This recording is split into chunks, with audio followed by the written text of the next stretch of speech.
Mark Lander.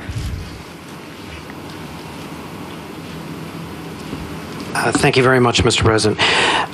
You've been scrupulous about saying you would not comment on the Justice Department investigation of Hillary Clinton's email.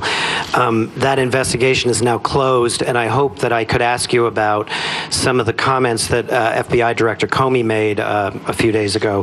As you know... You may, Mark, but I want you to make sure you're not wasting your question. I'm going to continue to be scrupulous about not commenting on it, just because I think Director Comey could not have been more exhaustive.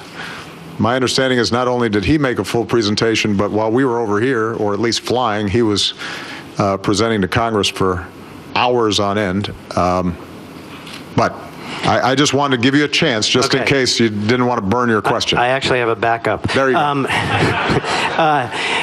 Maybe I could cut to the chase and ask you about a broader question. Sure. Let's leave aside Mrs. Clinton for the moment. He did talk at the end of his presentation about how he feared that there was a broader cultural issue in the State Department toward the handling of classified information that troubled him.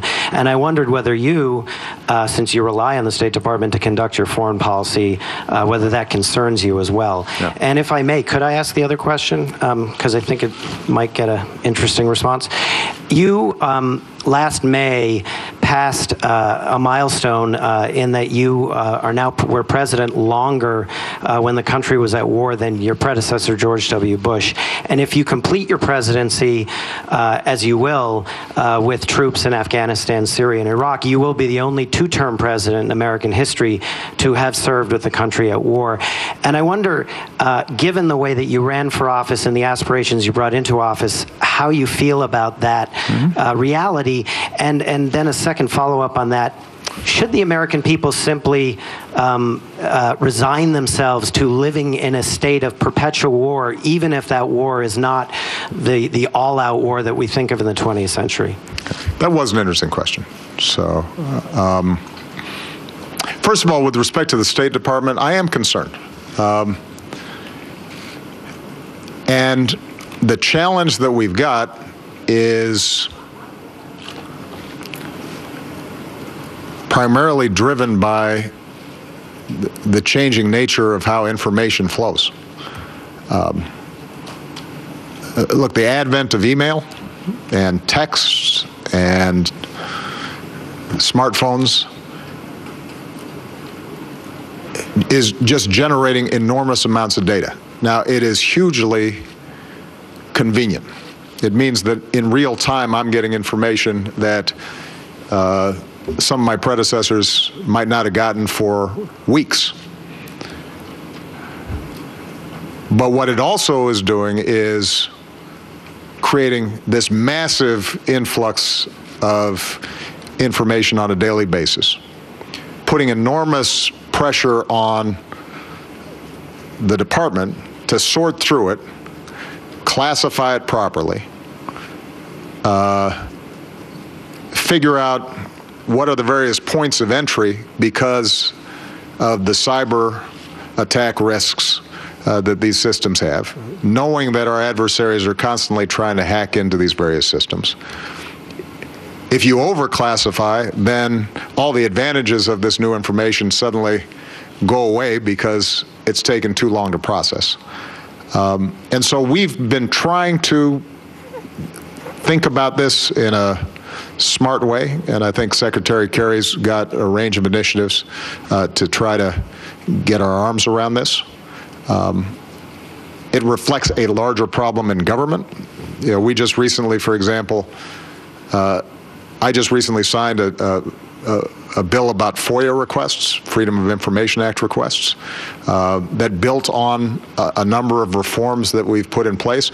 We're processing more Freedom of Information Act requests and doing so faster than ever before. The problem is the volume of requests has skyrocketed. The amount of information that answers the request has multiplied exponentially. So across government, you're seeing this problem. And it's a problem in terms of domestic affairs. It becomes an even bigger problem when you're talking about national security issues. So it is something that we're going to have to take care of. With respect to reflections on war, when I came into office, we had 180,000 troops in Iraq and Afghanistan. Today, we have a fraction of that. They are not involved in active combat situations, but are involved in train, advise, and assist situations, other than the direct attacks that we launch against ISIL in conjunction with the Iraq government and the Syrian government. So in some ways, Mark, I think you'd recognize that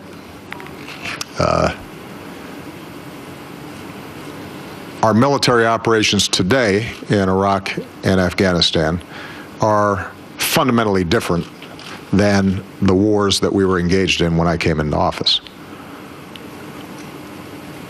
But I think you are making an important point, which is when we are dealing with non-state actors, and those non-state actors are located in countries with limited capacity, our ultimate goal is to partner with those countries so that they can secure their borders and themselves eliminate these terrorist threats. But as we've seen in Afghanistan, for example, that takes some time. The Afghans are fighting. They are much more capable now than they were when I came into office, but they still need support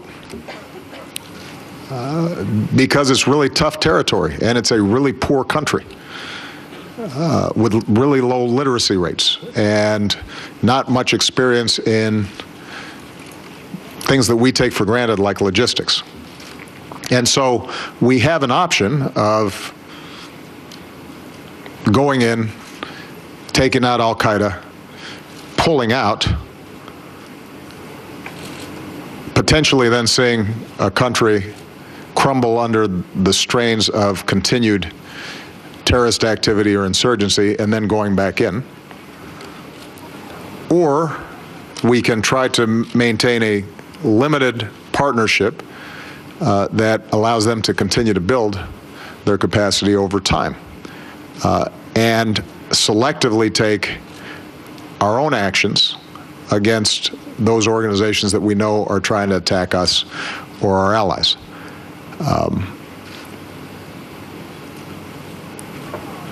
Because they're non-state actors, it's very hard for us ever to get the satisfaction of MacArthur and the Emperor meeting and a war officially being over. I mean, AQI was defeated in the sense that we were able to execute a transition to a democratically elected Iraqi government. But for all of our efforts and the incredible courage and bravery and sacrifice of our troops, the political structure there was still uneven. You had continued Sunni resentments, continued de-Baathification, and as a consequence, those vestiges of AQI were able to reconstitute themselves, move into Syria as Syria began to engage in civil war, rebuild, and then come back in. Some have argued that this is the reason why we should have never pulled out of Iraq, or at least we should have left some larger presence there. Of course, the problem was that we didn't have an Iraqi government that wanted them, unlike Afghanistan, where we've been invited.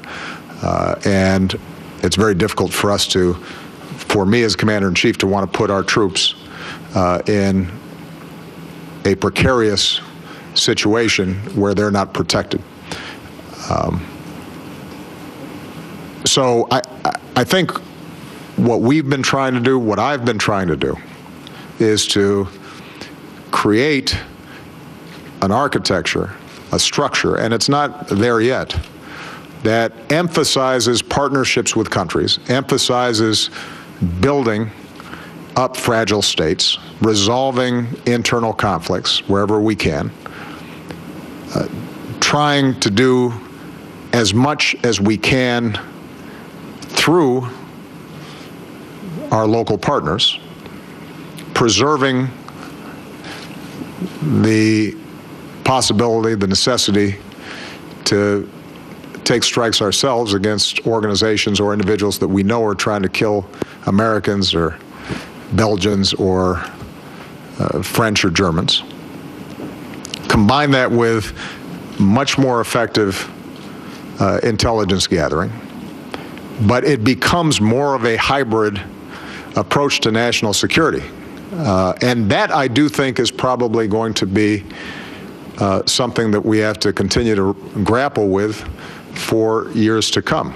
The good news is that there are fewer wars between states than ever before, and almost no wars between great powers.